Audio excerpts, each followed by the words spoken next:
ఈరోజు బైబిల్ మాట, యెహోవా యొక్క కృపాతిశయమును నిత్యము నేను కీర్తించెదను.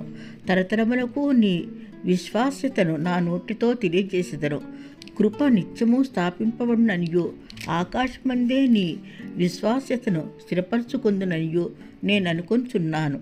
నేను ఏర్పరచుకొనిన వానితో నిబంధన చేసి ఉన్నాను. నిత్యము నీ సంతానమును స్థిరపరచెదను.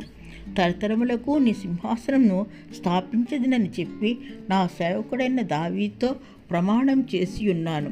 యెహోవా ఆకాశ వైశాల్యము నీ ఆశ్చర్యకార్యములను స్తుతించుచున్నది.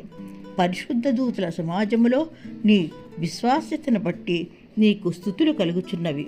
మింటను యెహోవాకు సాటి అయిన వాడెవరు? దైవపుత్రుల్లో యెహోవా వంటి వాడెవడు? పరిశుద్ధ దూతల సభలో ఆయన మిక్కిలి భీకరుడు, తన చుట్టూనున్న వారందరికంటే భయంకరుడు.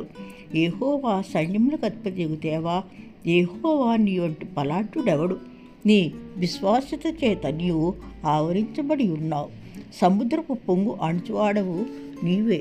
దాని తరంగములు లేచినప్పుడు నీవు వాటిని అణిచివేయుచున్నావు.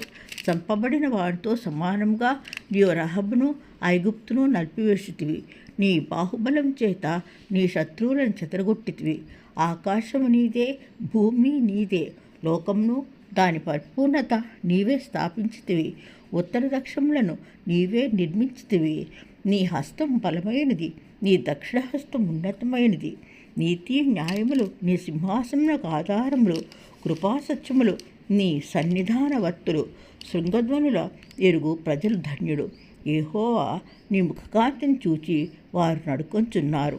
నీ నామం బట్టి వారు దినమల్లా హర్షించుచున్నారు. నీ నీతి చేత హెచ్చింపబడుతున్నారు. ఆమేన్. కీర్తనలు 89వ అధ్యాయము కొన్ని వచనములు.